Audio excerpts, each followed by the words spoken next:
কারণ হজের আলোচনার মধ্যে বেশিরভাগ ক্ষেত্রে আমরা মাসলা মাসাইলের কথা, এটা করা হালাল, এটা করা হারাম, এটা করা ওয়াজিব, এটা করা ফরজ, এগুলো আপন আপন জায়গায় অসম্ভব গুরুত্বপূর্ণ, কোনো সন্দেহ নাই। কারণ আমি যদি হজের ফরজ ওয়াজিব না জানি তাহলে তো আমার হজ হবে না। ফরজ ওয়াজিব যেমন হজের জন্য গুরুত্বপূর্ণ, ঠিক সেইভাবে হজের রুহানিয়ত বোঝাও গুরুত্বপূর্ণ। কারণ হজ হযরত ইব্রাহিম আলাইহিস সালামকে ঘিরে, তো আমরা মাকামে ইব্রাহিমের মধ্যে নামাজ আদায় করি, ঠিক না? হযরতে দাদা গঞ্জে বক্স আলী হুজুরি কাশফুল মাহজুব, উনি হুজুর রাসূল আযম আব্দুল কাদের জিলানী রাদিয়াল্লাহু তাআলা দুনিয়াতে আসার প্রায় 250 বছর আগের লোক, প্রথম যুগের আল্লাহর ওলি যাদেরকে ধরা হয়। উনি আবার ইমাম কুশাইরি রাদিয়াল্লাহু তাআলা আনহু, এনারা প্রথম যুগের আল্লাহর ওলিদের মধ্যে ওনাদের নাম আসে। ওনার ছাত্র, ওনার ছাত্র হুজুর তালিব রাসূলুল্লাহ, হুজুর রাসূলুল্লাহ 250 বছর আগে, মানে আপনারা বুঝতে পারতেছেন হুজুর রাসূলুল্লাহ 500 থেকে 600 হিজরির মাঝখানের লোক। হুজুর ইমাম গাযালি হুজুর রাসূলুল্লাহ থেকে প্রায় 20 বছরের বড়। সৈয়দি ইসমাইলি হুজ্জাতুল ইসলাম ইমাম গাযালি রাহমাতুল্লাহ আলাইহি 500 হিজরির মাঝখানের লোক। ইনারা হচ্ছেন আবার 300 থেকে 400 হিজরির মাঝখানের লোক। আপনি যদি আবার জুনাইদ বুগদাদি, মারুফ কারখি, দাউদ আত-তাই, সাহাব মুস্তারি, হাবিব আল-আজমি ওনাদের দিকে যান, তো ওনারা হচ্ছেন 150 থেকে 250 হিজরির মাঝখানের লোক। কারণ আপনি যদি বলেন পীর মুরিদি দুনিয়াতে আজকে আসছে, তাহলে বলতে হবে ইন্না লিল্লাহি ওয়া ইন্না ইলাইহি রাজিউন। আপনারা বুঝতে পেরেছেন? তাহলে এটা বাংলাদেশ ইন্ডিয়া পাকিস্তানের বিষয় না। আমি আপনাকে 1.5 থেকে 250 হিজরির মাঝখান যখন বলতেছি, তো এখানে কারো কারো পীর তাবেউ তাবেঈনদের সাথে লাগানো, কারো কারো পীর তাবেউ তাবেঈনদের সাথে লাগানো, কারো কারো পীর কেউ কেউ এখানের মধ্যে তাবেউ তাবেঈনদের সময়কালের লোক। তাহলে প্রথম যুগ থেকে ধারাবাহিকভাবে সনদের সাথে সুফিয়ায়ে কেরাম বিশ্বব্যাপী খেদমত করেছেন। কাশফুল মাহজুবের মধ্যে দাদা গঞ্জ বক্স আলী হুজুরি রাদিয়াল্লাহু তাআলা হজ কি, কিভাবে করতে হয় সে ব্যাপারে উনি আলোকপাত করেছেন। কিন্তু সুফিয়ায়ে কেরামের কিতাবের মধ্যে ফরজ ওয়াজিবের বিষয় আসে না। কিসের বিষয় আসে? কলব বাতিলের বিষয়। কিসের বিষয়? কলব বাতিলের বিষয়। তো উনি একটা গুরুত্বপূর্ণ মেসেজ দিয়েছেন আমাদের। তো আমরা সবাই গিয়ে মাকাম ইব্রাহিমে নামাজ পড়ি। তো মাকাম ইব্রাহিম মানে কি? তো মাকাম ইব্রাহিম মানে ইব্রাহিম আলাইহিস সালামের স্টেশন, মানে যেখানে দাঁড়িয়ে উনি কাজ করেছেন সেটা। হুজুর দাদা গঞ্জ বক্স আলী হুজুরি বলতেছেন, মনে রাখো আল্লাহর বান্দারা, মাকাম ইব্রাহিম দুইটা। কয়টা? একটা হচ্ছে হযরত ইব্রাহিম আলাইহিস সালামের শরীর মুবারক, যেটার সাথে লেগেছে ওইটা মাকাম ইব্রাহিম, ওইটা মক্কা শরীফের মধ্যে। ওইটা কোথায়? মক্কা শরীফের মধ্যে। আরেকটা মাকাম ইব্রাহিম হচ্ছে খুল্লাত ইব্রাহিম, মানে যেই কারণে আল্লাহর নবী ইব্রাহিম আলাইহিস সালামকে নিজের বন্ধুত্বের মাকাম দান করেছেন। এটা হচ্ছে মাকামে খুল্লাত ইব্রাহিম, মানে ইব্রাহিম আলাইহিস সালামের বন্ধুত্বের মাকাম। আরেকটা হচ্ছে মাকামে জিসমে ইব্রাহিম, যেটা হচ্ছে ইব্রাহিম আলাইহিস সালামের শারীরিক অবস্থানের মাকাম। তো শারীরিক অবস্থান মক্কা শরীফে, বন্ধুত্বের অবস্থান আল্লাহ পাক জানে আল্লাহ ইব্রাহিমের বন্ধুত্বের মাকামকে কোথায় স্থাপিত করেছেন। তো হযরত দাদা গঞ্জ বক্স বলতেছেন, হাজী সাহেবান শুধু মক্কা শরীফে দাঁড়িয়ে ইব্রাহিম আলাইহিস সালামের জিসিমের হক আদায় করতে হবে না। মক্কা শরীফে দাঁড়ানোর সাথে সাথে আমাকে এটাও বুঝতে হবে আল্লাহ কোন কারণে ইব্রাহিমকে মাকামে খুল্লাত দান করেছেন। মানে ইহরাম, কাপড় খুলে ইহরাম পরে ফেললাম, এটাও হজ। কিন্তু কাপড় খোলার সাথে আরো অনেক কিছু খোলা জড়িত।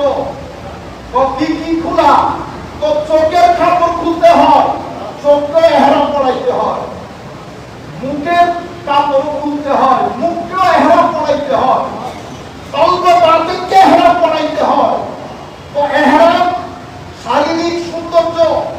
কাপড় চোপড় খুলে সাদা কাপড়ে আল্লাহর দরবারে দাঁড়ানো অর্থ হচ্ছে, মাওলা তোমার সামনে তোমার সাথে ওয়াদাবদ্ধ হলাম, পঞ্চ ইন্দ্রিয়ের মাধ্যমে যত গুনাহ আমি করেছি সমস্ত গুনাহকে তরক করে সাদা কাপড়ে ভিতরে বাহিরে, ভিতরে সাদা কাপড় বাহিরের যেটা সেটা ইহরাম, সাদা কাপড় ভিতরের যেটা এটা তাকওয়া। এটা কি?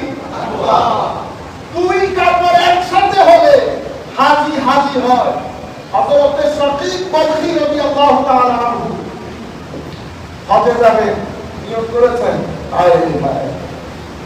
শাকিব বলখি রাদিয়াল্লাহু তাআলা আনহু উনিও আজকেরও না, 500 বছর আগের না, উনিও 3 থেকে 600 হিজরির মাঝখানের লোক। হযরত শাকিব বলখি রাদিয়াল্লাহু তাআলা আনহু। আপনি যদি বলেন প্রথম যুগের যারা আল্লাহ বলি, হযরত হাতিম আল আসাম রাদিয়াল্লাহু তাআলা আনহু, শাকিব বলখি, হযরত শিবলি, ওনারা একেবারে প্রথম যুগের আল্লাহ বলি। হজ করবেন, নিয়ত করেছেন, সব রেডি, সবাই স্থানীয়ভাবে যাবে। শাকিব বলখি হজে যাবে, অনেক মানুষ হজে যাবে। ওমা হজের দিন সকালবেলা বলতেছে আমি হজে যাব। আমাদের মানুষ তো প্রশংসা করতে দেরি লাগে না, গাড়াগাড়ি করতে সময়ের ব্যাপার, পছন্দ পছন্দ থাকে।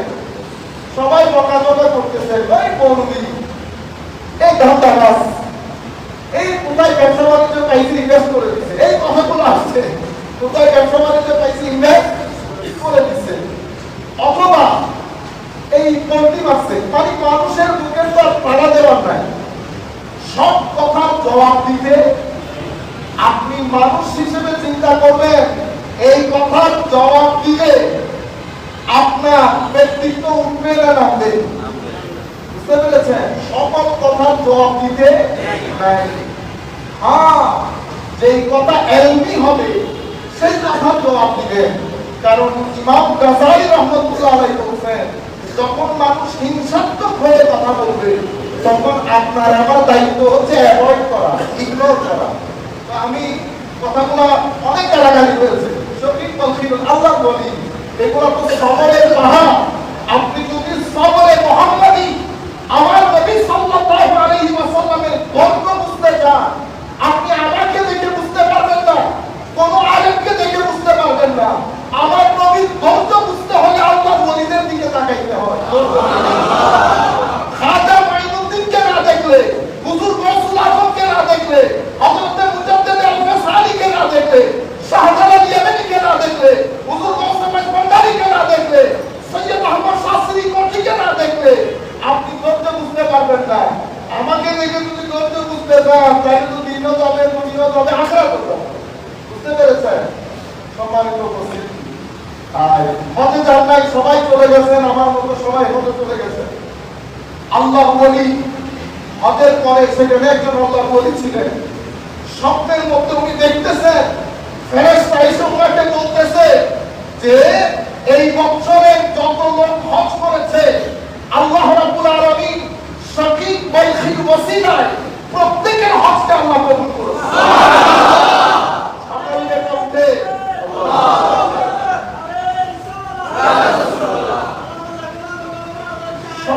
সকালে উঠে আল্লাহ বলি খুঁজতেছে শাকিব বলখিকে, তো না বলে কোথায় চুপে চুপে এসেছে। এদিক সেদিক খুঁজে তখন তার লাখ মানুষ হজে যেত না, এই বাড়ির লোক এই বাড়ির লোককে চিনত। তখন উনি মোটামুটি কনফার্ম হয়ে গেছেন শাকিব বলখি হজে আসেন। এলাকার মধ্যে ফিরে এসে উনি শাকিব বলখির দরজায় গেলেন, হুজুর আমি কিন্তু স্বপ্নে দেখেছি ওলি ওলি চিনে, ওলি আহলে মারিফত যারা, মওলাই কারীম যাদেরকে মাকাম দান করেছেন, যারা আল্লাহ রাব্বুল আলামিনের সুহবতের ইশারায় নিয়ন্ত্রিত করে, ওনারা একজন আরেকজনকে বুঝতে পারে, একজন আরেকজনকে হায় হায় কথা বলে চোখাচোখি হলে এই চোখও ভিজে যায়, এই চোখও ভিজে যায়, কিন্তু কোনো কথা নাই। তো হুজুর ঘটনা যেটা ঘটেছে, আমিও গতকাল আমিও হজের মধ্যে স্বপ্ন দেখেছি।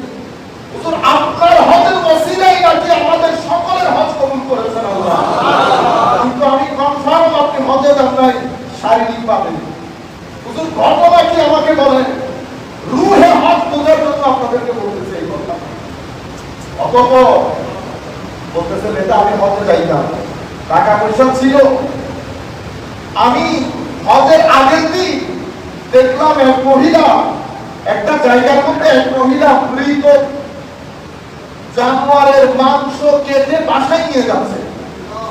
আমিও পিছনে পিছনে যেতে লাগলাম, গিয়ে দেখলাম মহিলা, আমি ঘরের দরজা লক করলাম, মহিলা ঘরের দরজা খুললেন।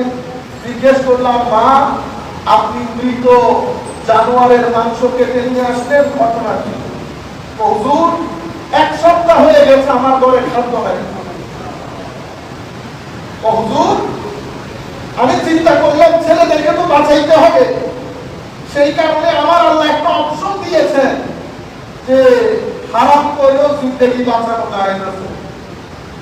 সেই জন্য আমার ছেলেদেরকে বাঁচানোর জন্য আমি মৃত জানোয়ারের মাংস নিয়ে এসেছি। তো আমি এটা যখন দেখলাম, আমি বললাম হক সঠিক তলখি বেঁচে থাকলে জীবনে অনেকবার করতে পারবে।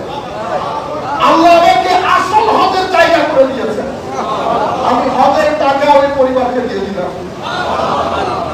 হজে যান নাই, আল্লাহর বান্দাদের কাজ করেছেন, আল্লাহর বান্দাদের খেদমত করেছেন। আর আল্লাহর ওলিকে আল্লাহ স্বপ্নে দেখাচ্ছেন যে হাজী সাহেবদেরকে বলে দাও এই বছর সকলের হজ আল্লাহ কবুল করে দিয়েছেন। কিসের কারণে? আমার সঠিকের কারণে। এটা আপনারা ফিল করেন। আমার আল্লাহ যখন আপনি বলেন আমার সত্যি, আমার সত্যি করেন, বড় কথা না, সব কথা আসলে কানে শুনে বোঝা যায় না, বুঝতে হয়। আমি ইউথদেরকে বিশেষ করে বলবো, সম্মানিত ভাইরা,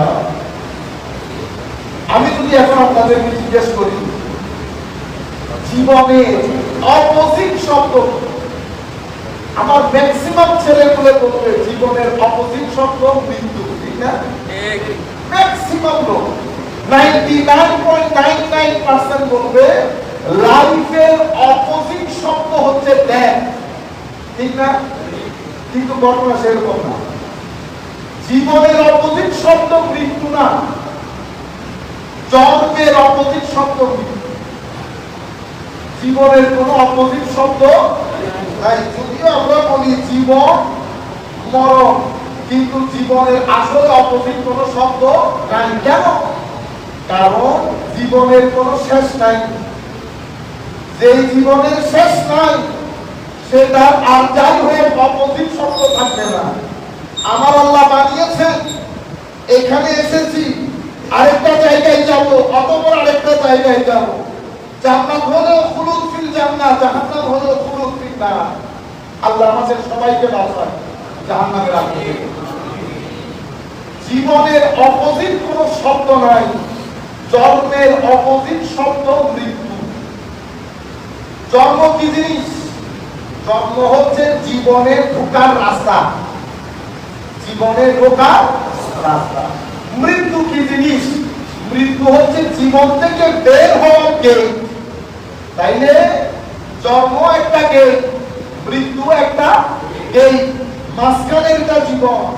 জন্মের গেট দিয়ে জীবনে ঢুকি, মৃত্যুর গেট দিয়ে জীবন থেকে বের হই। জন্ম আমার শুরু না, মৃত্যু আমার শেষ না। এটা তো এক গেট দিয়ে ঢুকছি, এটা তো মাত্র ডাইনিং রুম, এখনো ড্রয়িং রুম আছে, বেডরুম আছে, কত রুম। বুঝতে পেরেছেন? শুরুও না, শেষও না। আমি ইতোপূর্বেও ছিলাম, কখনো আল্লাহর মধ্যে, কখনো মায়ের পেটে, জন্মের মাধ্যমে পৃথিবীতে, মৃত্যুর মাধ্যমে মাটির পেটে। অতঃপর আসল দিন আসবে, অতঃপর আসল দিন আসবে। এই মাঝখানে জীবনটার জন্য আমার আল্লাহ আমাদেরকে কিছু ইবাদত রিয়াজত দান করেছেন। নামাজ দান করেছেন, রোজা দান করেছেন, হজ দান করেছেন, যাকাত দান করেছেন।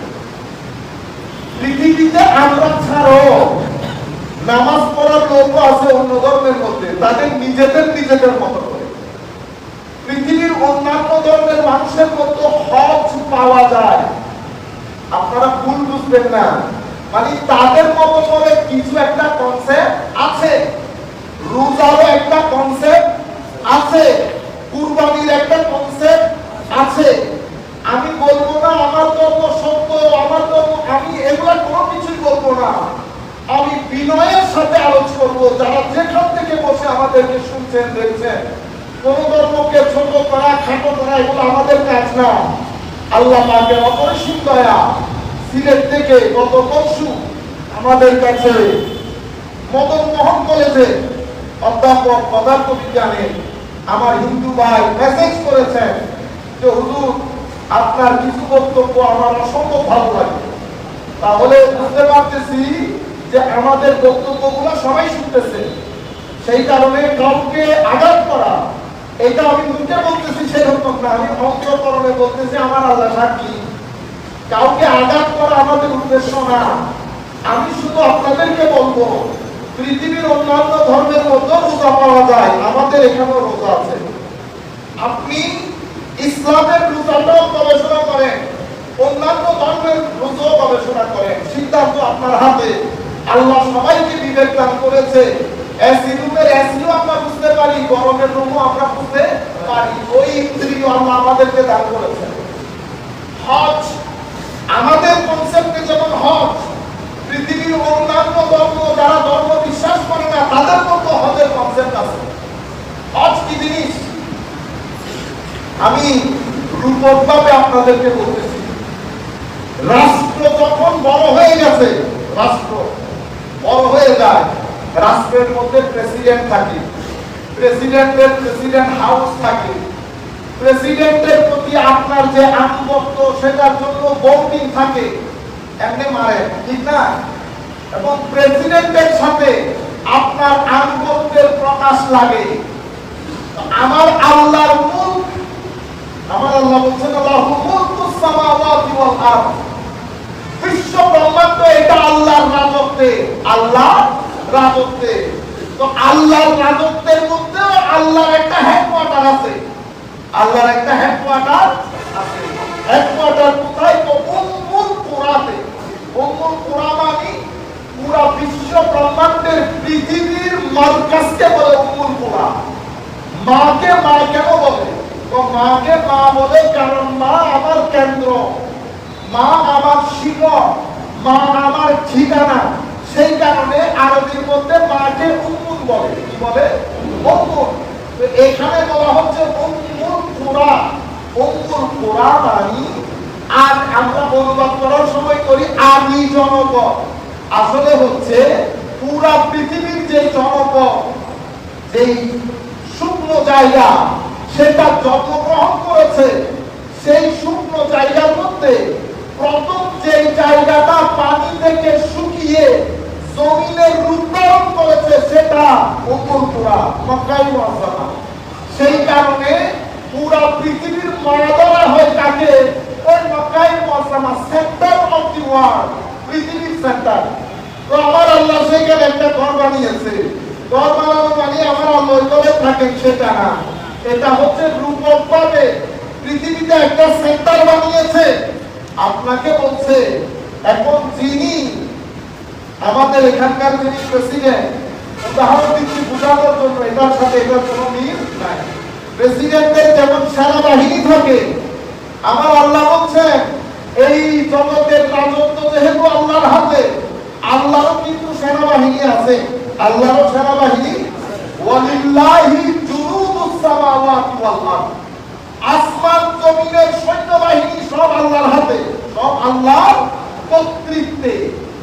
এখন প্রেসিডেন্ট যিনি থাকেন ওনার নিজস্ব একটা, আমরা বলি বাইতুল মাল।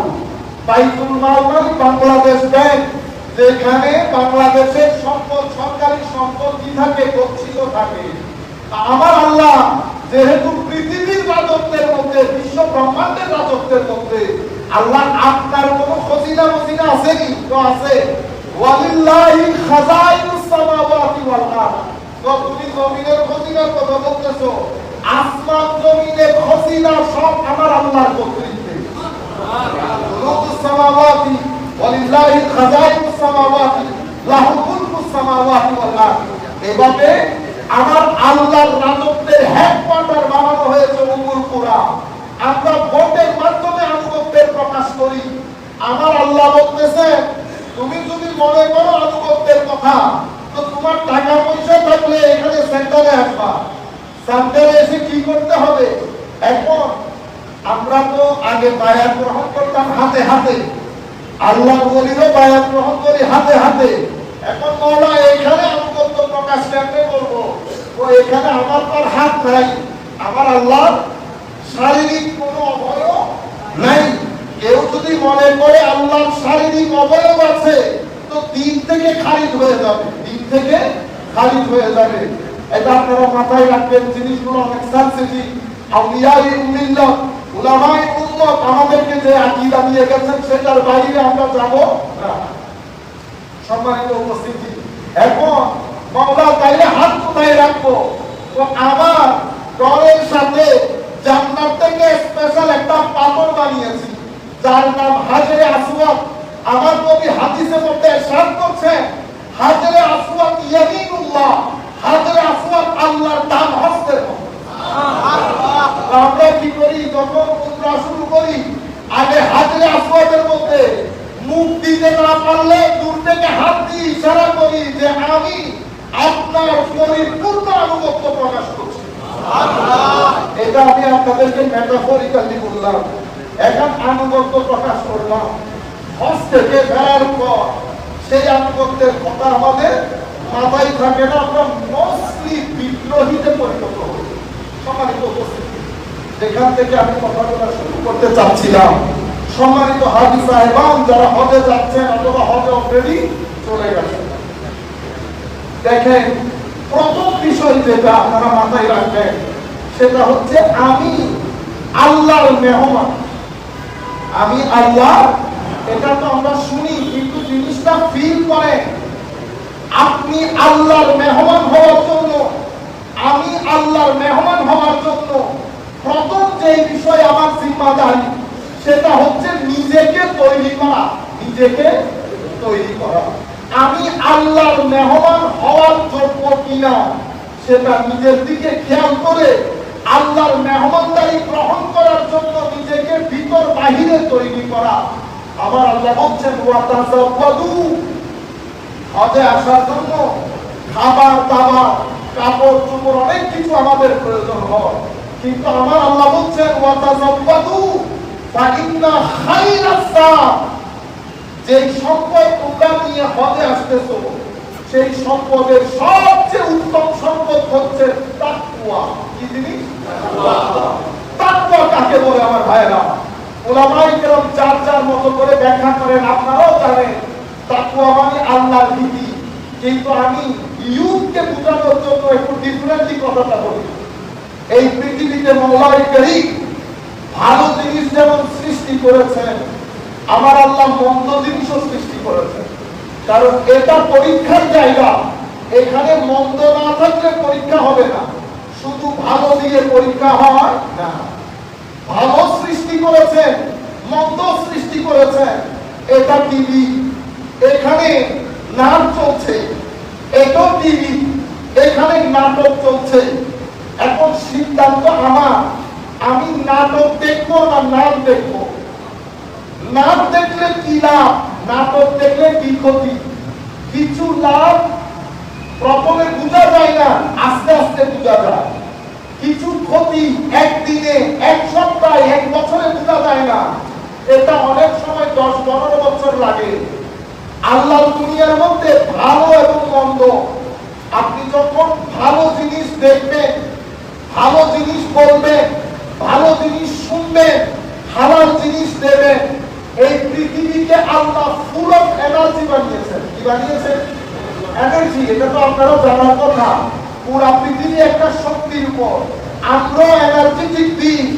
এনার্জি না থাকলে এই 5 ফিট 7 ইঞ্চির মানুষ সেকেন্ডের মধ্যে ঘুরে পড়ে যাচ্ছে। কি শেষ হয়ে গেছে? এনার্জি শেষ হয়ে গেছে। আমাদেরকে এখানে এনার্জি গ্রহণ করতে হয়।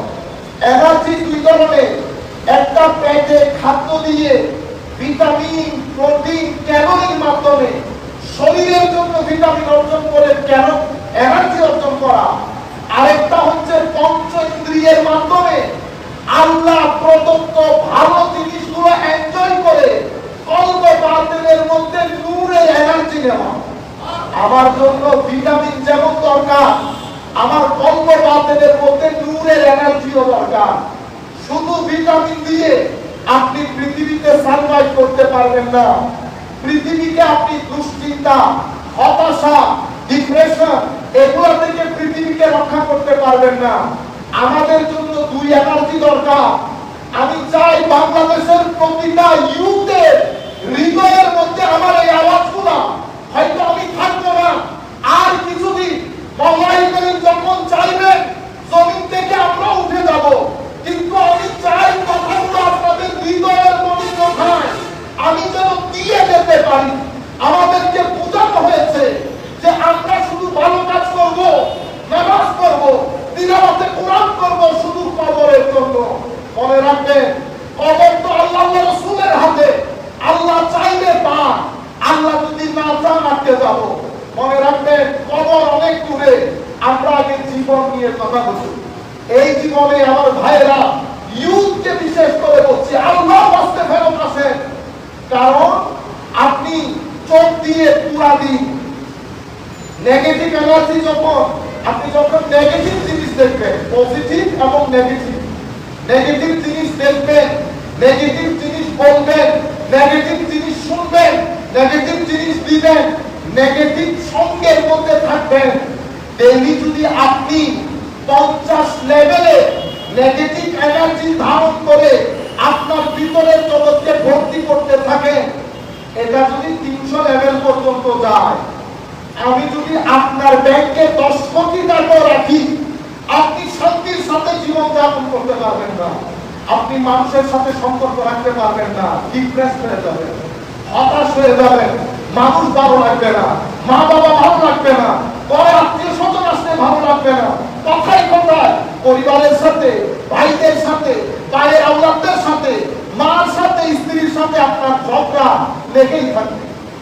আপনি সবকিছু থাকা সত্ত্বেও আপনার মুখটাও থাকবে, আপনি হাসতে ভুলে যাবেন। কেন? কারণ আপনার ভিতরে নেগেটিভ এনার্জি ফুলফিল।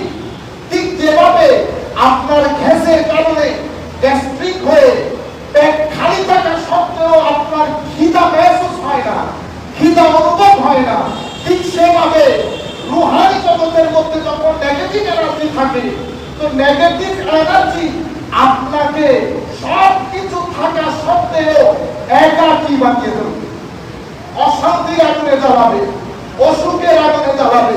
আপনি কোনোভাবেই নিজেকে আর ভালো মনে করতে পারবেন না। প্রত্যেক দিন আপনার মনে হবে, কাশ যদি চলে যেতে পারতাম, কাশ যদি মারা যেতাম। আপনি আপনার একেবারে ক্লোজ আত্মীয় স্বজন, বন্ধু বান্ধবের সংস্পর্শ আপনি আর নিতে পারবেন না। এটাকে আমরা আমাদের ইসলামিক ক্লাসিক্যাল সায়েন্সের মধ্যে গুনাহ বলি। কি বলি? গুনাহ। যেটা আমি নেগেটিভ এনার্জি বলছি, আমি ইউথদেরকে বলছি, আপনারা যদি চান তাইলে ডক্টর ডি হকিং ওনার বিশ্ব বরেণ্য কিতাব বেস্ট সেলার বুক আপনারা ঘরের মধ্যে গিয়ে পড়তে পারেন, গুগল থেকে ডাউনলোড করতে পারেন। আপলোড ডাউনলোড কি বলেন আপনারা জানেন। Power versus force, power versus force, সাইকোলজির উপর লেখা অসম্ভব গুরুত্বপূর্ণ কিতাব, বেস্ট সেলার বুক। এখানে উনি পুরো বিষয়গুলো, বর্তমান বিশ্বের ডিপ্রেশন কোন জায়গা থেকে শুরু, কেন ডিপ্রেশন, উনি ওনার মতো আলোচনা করেছেন। আমরা আপনাদেরকে আমাদের ভাষায় বলছি। আপনি যখন এই কথাগুলো বললাম, আপনি যখন নিজেকে তৈরি করবেন, প্রথম তৈরি তওবা দিয়ে। কি দিয়ে? তওবা। আল্লাহ আপনার দরবারে তওবা করছি, নেগেটিভ এনার্জি ভিতর থেকে সরানোর জন্য তওবার কোনো বিকল্প নেই। আপনি যখন তওবা করবেন, তওবার মাধ্যমে আমার আল্লাহর রেজামন্দি নসিব হয়, আমার নবীর ফুয়ুজাত নসিব হয়। আপনি যাচ্ছেন যাচ্ছেন যাচ্ছেন, মা দেখে আছে ছেলেকে, কাশ যদি ফেরত আসে, কাশ যদি ফেরত আসে। ছেলে যেতে আছে, মার চোখের পানি, মার চোখের পানি। ছেলে যখন আবার ফেরত আসে, মার যেমন খুশির কোনো অন্ত থাকে না, ঠিক সেভাবে আল্লাহর বান্দা যখন আমার নবীর দেখানো পথ থেকে সরে যায়, আমার আল্লাহ বারবার ডাকতে থাকেন, বান্দা ফেরত আয়। জীবন শেষ হওয়াতে আমি কখন বড়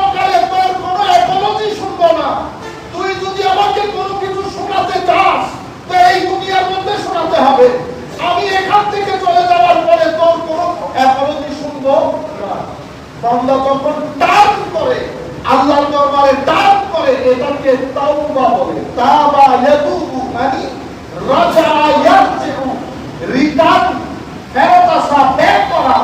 বান্দা ব্যাক কোন জায়গায় করতেছে? আল্লাহর রাগ থেকে আল্লাহর রেজামতের দিকে, গুনাহ থেকে সওয়াবের দিকে, জাহান্নাম থেকে জান্নাতের দিকে, কান্না থেকে হাসির দিকে, ডিপ্রেশন থেকে অসুস্থতা থেকে সুস্থতার দিকে ফেরত আসতেছে বান্দা। হায় হায়, এটা আপনারা মনের কান দিয়ে শুনবেন। বান্দা ফেরত আসার দেশ আমার আল্লাহ, দেখেন বান্দার প্রতি দয়া। শয়তান আমার বান্দাকে না গুমরাহ করে ফেলে। সে আসতে দেরি হচ্ছে, তাকে আর আসতে দেয় নাই, সে শুধু টার্ন করেছে। আমার আল্লাহ এখান থেকে দৌড় দিয়ে বান্দার কাছে গেছে। আমার আল্লাহ এখান থেকে, এখন আল্লাহ আর দৌড় দেবেন না। দৌড় দেওয়ার জন্য তো শরীরের দরকার। দৌড় মানে কি? দৌড় মানে আমার আল্লাহ ফেরেশতা পাঠিয়ে আল্লাহ রহমতের চাদরের মধ্যে আবৃত করে যেন শয়তান তাকে আর ধোঁকা দিতে না পারে। সেই কারণে বান্দা ফেরত আসছে, বান্দাকে বলে তায়েব, তায়েব মানে ফেরত আসছে। আর আল্লাহ যেহেতু দ্রুত যান, তো আল্লাহকে বলা হচ্ছে তাওবা। বান্দা তায়েব, আল্লাহ তাওবা। বান্দা আসে হেঁটে, আল্লাহ যেন দৌড়াইয়া। বুঝতে পেরেছেন আপনারা? সেই পরিমাণ মায়া মহব্বত আমার আল্লাহ আমাদেরকে করে। দুঃখ দুর্দশার মধ্যে আমরা এর কথা ওর কথা এর কথা অনেক মাহবুবদেরকে দেখেন, মাঝে মধ্যে আমার ইচ্ছে করে দূরে কোথাও চলে যায়। কি পথ ছাড়া আরেকজনের কথা বলে আমাদেরকে দেখলে বোঝা যায় না যে আমরা ইন্তেকাল করব। মালাকুল মউত আসবে, ছোটখাটো একটা কিয়ামত আমার ঘরের মধ্যে বারপা হবে। আমার জীবনে কবরের বিকাল নামে একটা জিনিস আছে, আখিরাত পড়ে আছে। 50-60 বছরের জীবন অতিক্রম করার পরে আল্লাহ পাক জানে কত হাজার বছরের জিন্দেগি, কিন্তু আমাদের জীবন দেখেন, কিছু লোক, কিছু লালসা, কিছু দুনিয়াদারি, গালি আমাদের আজীব জীবনের মধ্যে আমাদেরকে ফেলে দিয়েছে। আমার নবী নারাজ হয়েছে, আল্লাহ নারাজ হয়েছে। মাওলা যদি নারাজ না হতেন, আমাদের জিন্দেগির মধ্যে এত অস্থিরতা নেমে আসতো না। আল্লাহ পাকের শুকরিয়া, আমার নবী মদিনার জমিনের মধ্যে আরাম করছেন। নবী পাক যদি মদিনায় মুনাওয়ারার মধ্যে না থাকতেন, আল্লাহ এই ভক্তিকে উলটপালট করে দিত। সেই পরিমাণ জুলম আমরা শুরু করেছি, সেই পরিমাণ অরাজকতা আমরা করি, মিথ্যা আমরা বলি, জুলুম আমরা করি, হজকে আমরা তামাশা করেছি। সম্মানিত হাজী সাহেবান, যারা শুনবে, যারা শুনছে, বিনয়ের সাথে আলোচ করবো। যতদিন আমরা মক্কায় মুআজ্জামা মদিনায় মুনাওয়ারা করতে থাকবো, আমরা মোবাইল ব্যবহার করব না। আপনার জরুরি কোনো মেসেজ দেওয়া বাদে লাইভ বন্ধ করবেন। আপনার হজটাকে এই ফিতনার ডিভাইস দিয়ে নষ্ট করবেন না। আমি বিনয়ের সাথে, আমি জানি অসংখ্য মানুষ আপনারা শুনবেন, আপনারা এই ডিভাইসটাকে খতম করবেন। পুরো হজের মৌসুমে আমার আল্লাহর সঙ্গকে ফিল করবেন, এনজয় করবেন। মনে রাখবেন, আপনি মনে করছেন আপনি যার করে মেহমানদারি হয়ে গেছেন, উনি আপনার সম্পর্কে জানেন না। সুতরাং ইহতিরাম, সম্মান, কথা কম বলা, বললে আস্তে আস্তে বলা, বেশি হাসি তামাশা না করা, খাওয়া দাওয়ার জন্য ফিতনা ফাসাদ দূরে চিন্তানি না দেওয়া। আমার আল্লাহ বলছেন, হজ করবা, হজ করলে ফালা রাফাস ওয়ালা ফুসুক ওয়ালা জিদাল, অশ্লীল কাজ, মন্দ কাজ, গালাগালি, মারামারি, এই সমস্ত গর্হিত কাজ থেকে নিজেকে দূরে রাখো যদি হজ করতে চাও। আমিও হাজী সাহেবদের বলবো, নিজেকে তৈরি করেন। মক্কা শরীফের চতুর্পাশে যখন ঘুরবেন, তার আগে তো ইহরাম করবো, ঠিক না?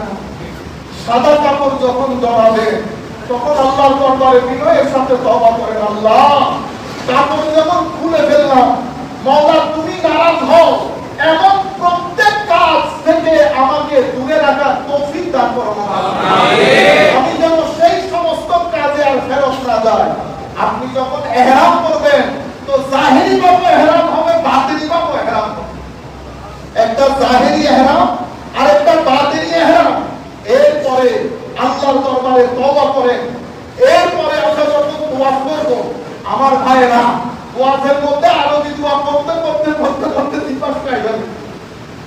আমরা বলি সমানে সবাই করতে থাকে, দোয়া করবে, দোয়াতে সওয়াব আছে, কোনো সন্দেহ নাই। কিন্তু আপনি 7 তরফ কখন করে ফেলছেন বুঝতেও তো পারেন নাই। আপনি যখন ওই জায়গায় দাঁড়াবেন, আপনি আল্লাহর দরবারে শুকরিয়া আদায় করেন।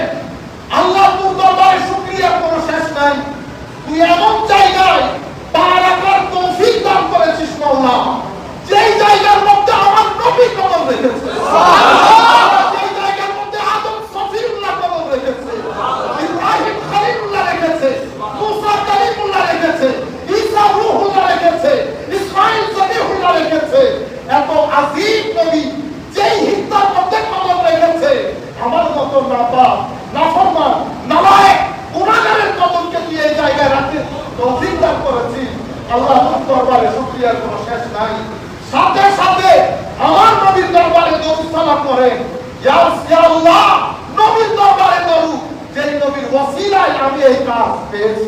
সুবহানাল্লাহ। ফিল করেন, এনজয় করেন, ওই আগের সময়ের মধ্যে হারিয়ে যান।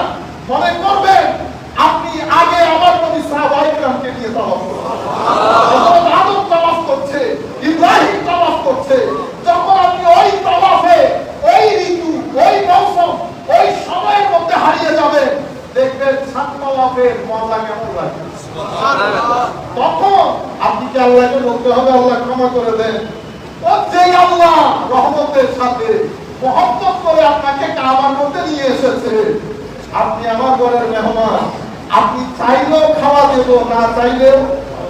আরে আমরা আমাদের মেহমানদেরকে জোর করে খাওয়াই, জোর করে খাওয়াই। আর আল্লাহ তো আল্লাহ, আল্লাহ তো আল্লাহ, আমার আল্লাহ তো সেই সত্তা যিনি এক ইব্রাহিম বলখিন হজের কারণে পুরা সকলের হজ কবুল করেছেন। সুবহানাল্লাহ। সেই আল্লাহ আপনি চাইলেও ক্ষমা করবেন, আপনি না চাইলেও ক্ষমা করবেন। আমি আপনাদেরকে দোয়া করতে নিষেধ করতেছি না। আপনারা আবার এটা আমাদের এই বক্তব্যগুলো আপনারা কোনো কাটপাট করবেন না। আপনারা বুঝতে পেরেছেন না? কেউ কাটপাট করবেন না। আমি আপনাদেরকে যেটা বুঝাতে চাচ্ছি, দোয়া করবেন, দরুদ শরীফ পড়বেন, ক্ষমা চাইবেন, সাথে এই জিনিসটাও তো করবেন। আপনি পায়ে হাঁটতেছেন, শরীর দিয়ে তাওয়াফ করতেছেন, আপনার কর্মবাদেরকে একটু জিজ্ঞেস করেন, সে তো তাওয়াফ করতে চায়, সেও তাওয়াফ করতে চায়। আজকের সমুদ্রে ডুব দিয়ে যাবেন, কারণ হজ আমার আল্লাহর আজকের এক আজীব নমুনা। কোথায় আদম ইসলাম দেখেছেন? আদম হাওয়ার মধ্যে পরিচয় হয়েছে, দেখা হয়েছে, পৃথিবী আবাদ হচ্ছে। আদম হাওয়ার ওই মহব্বত আমার আল্লাহ এত ভালো লেগেছে, আজকে আমরা আরাফার মধ্যে কোনো কিছু ইবাদত না, বসে থাকি। কিন্তু আপনি শুধু বসে থাকলে হবে, আপনি ওই জায়গার মধ্যে গুম হয়ে যান। আদম হাওয়া ইব্রাহিম খলিলুল্লাহ আমার নবী সাহাবায়ে কেরামদেরকে নিয়ে বসে আছেন, ওইটা মাথার মধ্যে আনেন, দেখবেন উকুফে আরাফাত 23 অনেক ধরনের হবে। মুজদালিফাও সেরকম। মিনার মধ্যে যখন যাব, ইব্রাহিম খলিলুল্লাহ, ইসমাঈল জবিহুল্লাহ, আল্লাহর ইশকের এক আজীব নমুনা, যেটা হযরত ইব্রাহিম দেখিয়েছেন। নিজের ছেলেকে কুরবানি করে দিচ্ছেন, নিজের ছেলেকে কুরবানি করে দিচ্ছেন। এই বিষয়গুলো আমরা যখন নিজেদের ভিতরে আনবো, তখন হজ আরেক ধরনের হবে। তখন হজকে বলা হয় রূহানি তরবিয়তে এক আজীব জিনিস। সম্মানিত উপস্থিতি, অতঃপর আমরা কুরবানি করছি। কিসের কুরবানি? তো আমার অহংকারের কুরবানি, আমার হিংসার কুরবানি, বিদ্বেষের কুরবানি। কুরবানির মাধ্যমে গরুর রক্ত যখন যায়, আমার আল্লাহ বলছেন, বান্দা আমার গরুরও দরকার নাই, গোশতেরও দরকার নাই, রক্তেরও দরকার নাই।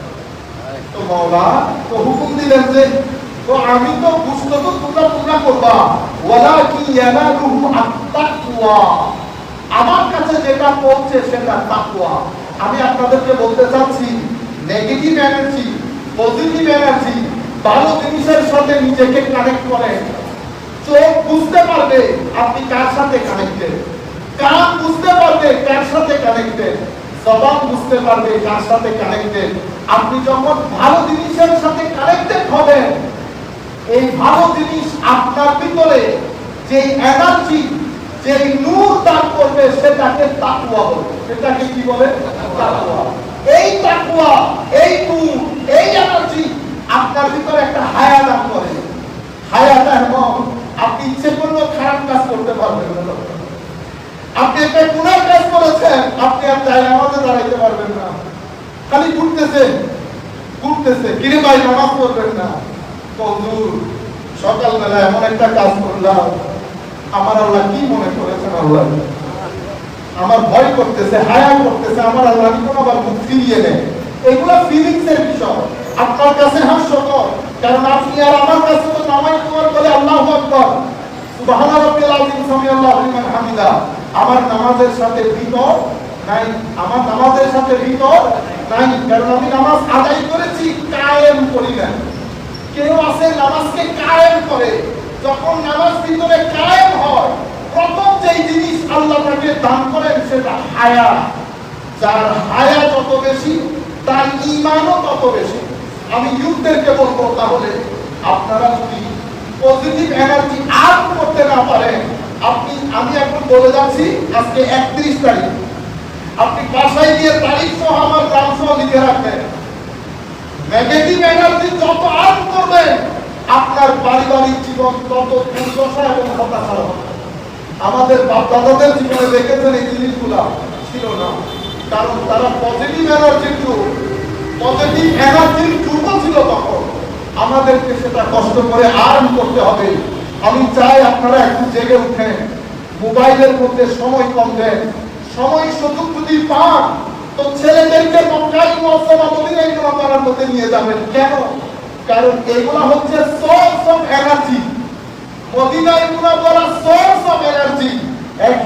এক আমাদের ইংল্যান্ডের মধ্যে মুসলমান বিয়ে করেছে হিন্দুকে, সে আমাকে বলতেছে, হুজুর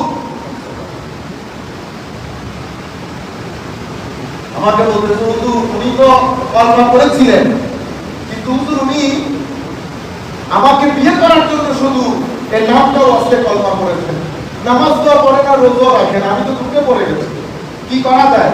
আল্লাহ উমরাতে নিয়ে যান। তো হুজুর ও তো বিশ্বাস করেন, আল্লাহ বিশ্বাস করতে হবে না। আগুনের সামনে দাঁড়িয়ে আপনি যদি বলেন আগুন জ্বালায় না, তো কি হাত দিয়ে দেখেন না জ্বালাই? আগুন কি মানুষ ফারাক করবে যে এটা আমার পছন্দ করে এটা জ্বালাবো না, এটা অপছন্দ করে এটা জ্বালাবো না? আগুনের খাসিয়ত হচ্ছে জ্বালাবে, হাত দিয়ে দেখেন। আমি বলতেছি আপনি যান, বেটা কোন রকম নিয়ে যান। তো গেছে, অনেক লম্বা কথা, আসছে ভদ্র মহিলা আমাকে ফোন দিয়ে বলতেছে, হুজুর কি শিখাই দিলেন? সে তো এখন তাহাজ্জুদ করা শুরু করছে। আমি পরে একদিন দেখলাম তোমার নামাজে একটা ইশারা করে বলছি যে দাঁড়াইবো, তো দাঁড়াইছে। আমি তাকে বাসায় নিয়ে গেলাম, জিজ্ঞেস করলাম এটা কেমন গেল? ও বলতেছে, হুজুর আমি তো আসলে আমি ইসলাম, আমি কালমা পড়েছি, বাট আমি ইসলাম বা এই সমস্ত বিষয়ে I was not interested at all. আমি এগুলোর ব্যাপারে এত কোনো ইন্টারেস্ট ফিল করি। কিন্তু আজকের বিষয় হচ্ছে, আমি যখন হাউস অফ আল্লাহ, তার ভাষায় আল্লাহর ঘর বাইতুল্লাহ দেখেছি, আমি আপনাকে ভাষায় বোঝাতে পারবো না আমার ভিতরে কোন তুলপার শুরু হয়েছে। এটা তো আজীব এক্সপেরিয়েন্স, আমি ঠিক বোঝাতে পারছি না। সামান্য একটা ঘর, তার ভাষায় কালো চাদরে আবৃত, এটার ভিতরে কি এমন আছে দেখার সাথে সাথে আমি নজর ফিরাতে পারতেছিলাম না। আমি বুঝতেছি আমার ভিতরে তোলপাড় চলতেছে। এখানে এক ধরনের অভিজ্ঞতা। এরপরে আমি যখন মদিনা শরীফ যাই, হোলি সিটি অফ মদিনাতে, তো আমি যখন সবুজ গম্বুজ দেখি, ইতোপূর্বে আমি সবুজ গম্বুজ দেখেছি, কিন্তু আমি আপনাকে বলতে পারবো না। আমি শুধু দেখতেছি অজর দ্বারা আমার চোখ দিয়ে পানি পড়তেছে। আমি যখন নদীর গ্রেড দিয়ে, ওরা বলতেছে গ্রেড মানে মাজারে পাক দিয়ে যখন আমি হেঁটে যাচ্ছি, আমার মনে হচ্ছে আমার ভিতর থেকে কল্পবাদন বের হয়ে আসতেছে। আমাকে একটু বলেন ঘটনা কি? আমি বলি, বেটা টেস্কো ছিল, টেস্কো মানে আমাদের শপিং মল। আল্লাহ টেস্কোর মধ্যে গেলে একটা ফিল হয়, সেই ফিলিংটা আপনি এয়ারপোর্টের মধ্যে পাবেন না। এয়ারপোর্টের ফিলিং একটা, স্টেশনের ফিলিং একটা, আর বাজারের ফিলিং একটা। মসজিদের ফিলিং আরেকটা। মসজিদের মধ্যে আপনি ঢুকবেন, যত বড় গুণাগারী হোক, মসজিদের মধ্যে আপনার কথা ছোট হয়ে যাচ্ছে। আপনাকে কেউ কিন্তু বলে নাই এটা মসজিদের তাসির, লাইব্রেরির তাসির আরেক রকম, বাজারের তাসির আরেক রকম। তুমি যেখানে গেছো এটা আমার আল্লাহ সোর্স অফ লাইফ বানিয়েছেন, সোর্স অফ এনার্জি বানিয়েছেন। আমরা গরিবরা নেগেটিভ এনার্জি নিয়ে যখন যাবো, যাতে দেখার সাথে সাথে আমাদের নেগেটিভ এনার্জি গুলো বের হয়ে রিলিজ হয়ে পজিটিভ এনার্জি যেন ভরে যায়, সেই কারণে আমার আল্লাহ বাইতুল্লাহ থেকে শুরু করে রওজায়ে পাককে কত জাকুম মিনাল্লাহি নূর বলে নূরের এনার্জি টাওয়ার বানিয়ে দিয়েছে।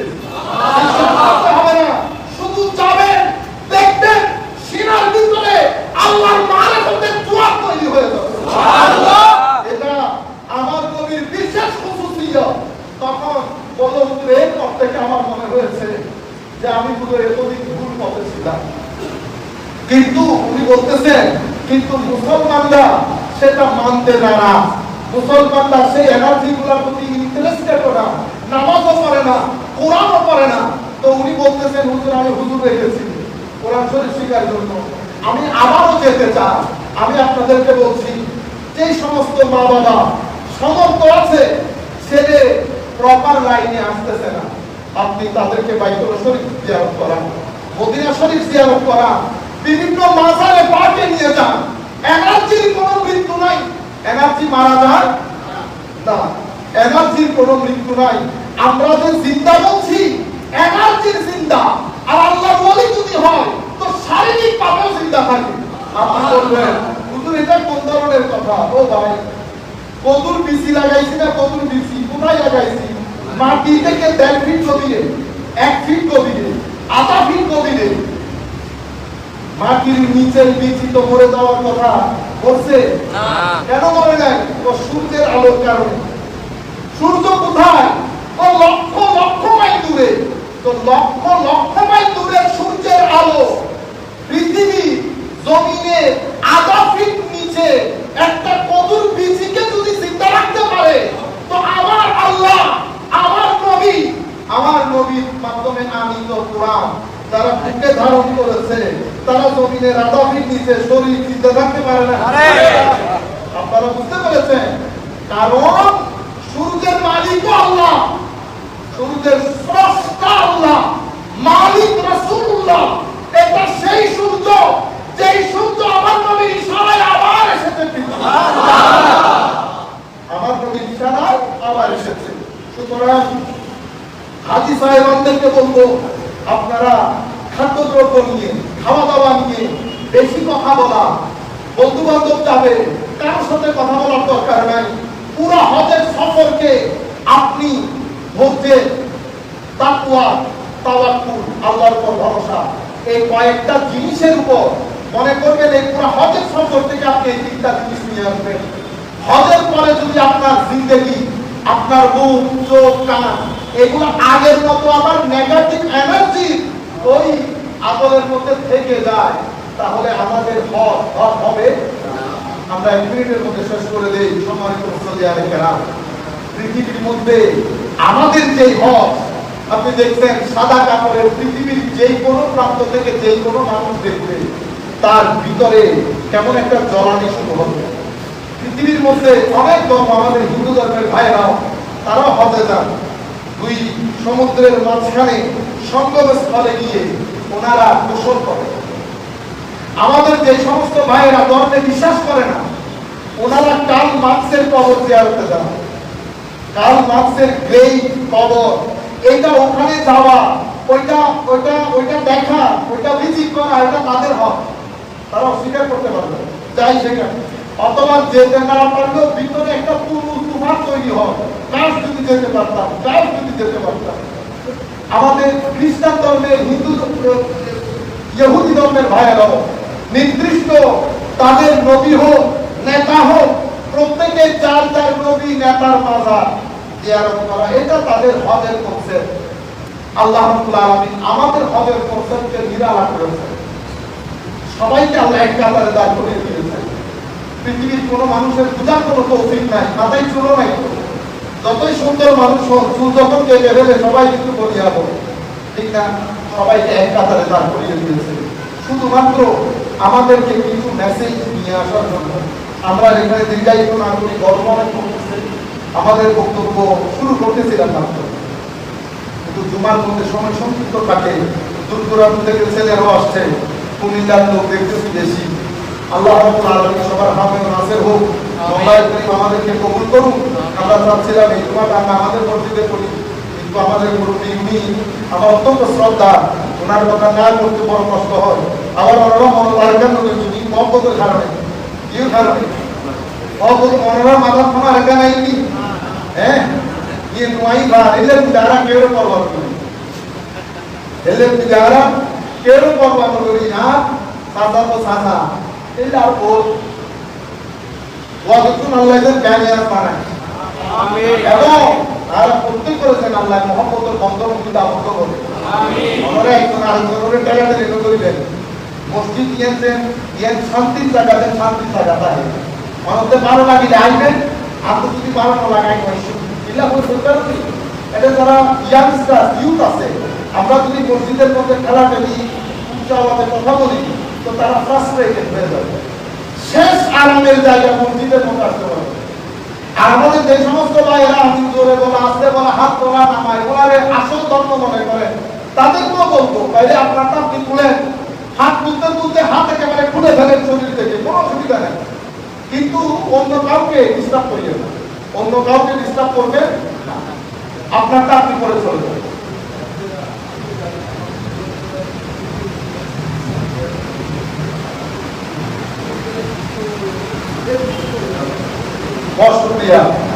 এটা আমাদের জাতীয় এবং আন্তর্জাতিক দোষ, সেটা কি ইংল্যান্ডের মতো সেই আমার চাচা এখন যে কথাটা বলতেছে, ইংল্যান্ডের মতো আমাদের মসজিদে কিছু পাকিস্তানি ভাইয়ের আছে না, হ্যাঁ হ্যাঁ बच्चों को पीछे लेके जाओ, ए बच्चे पीछे पीछे यार पीछे हो, बच्चे पीछे आप कौन है? तो बच्चों को मस्जिद में लेके आता है, बच्चों को मस्जिद में, तो बच्चों को मस्जिद में लेके गए तो सिनेमा में लेके जाना, तो यार अल्लाह का खौफ करो। বাচ্চাদেরকে মসজিদে নিয়ে আসবেন, বাচ্চাদেরকে ঘরের মধ্যে মসজিদের আদব শিখাবেন, মসজিদের মধ্যে আওয়াজ বেশি, ছোট বাচ্চা না, বাচ্চাদেরকে মসজিদে আনলে এখন থেকে যদি তকবীরটা না পায় তো ভবিষ্যতে মসজিদে আসতে চাইবে না। আর হচ্ছে মসজিদে আসার কারণে শারীরিক লাভও আছে, মানসিক লাভও আছে, শারীরিক মানসিক দুইটা লাভ আছে।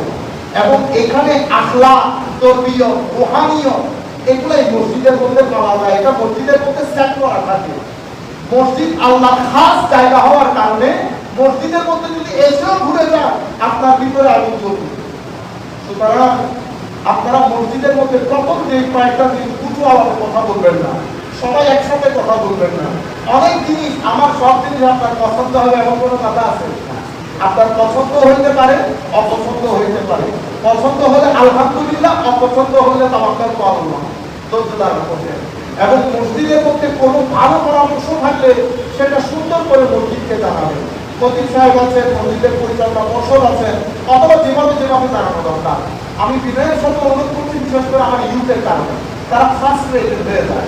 ইংল্যান্ডের মতো সেই, আমেরিকার মতো সেই, কারণ আমাদের লোকেরা চাইতো আমরা কমিটি নিয়ে মারামারি, মসজিদের বিভিন্ন ইস্যু নিয়ে মারামারি, পরে ইউথ আর মসজিদে আসতে চায় না।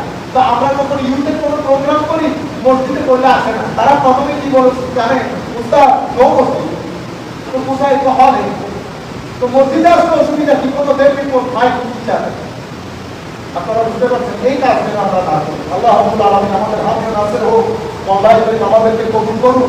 আমি আবার ধন্যবাদ জানাই আমাদের গরু সাহেবকে, এতক্ষণ উনি বসে আছেন, আমরা কথা বলতেছি নুরানি মসজিদ, নুরানি খেতাবত, উনি পারমিশন না দিলে এই কাজ হইতো না।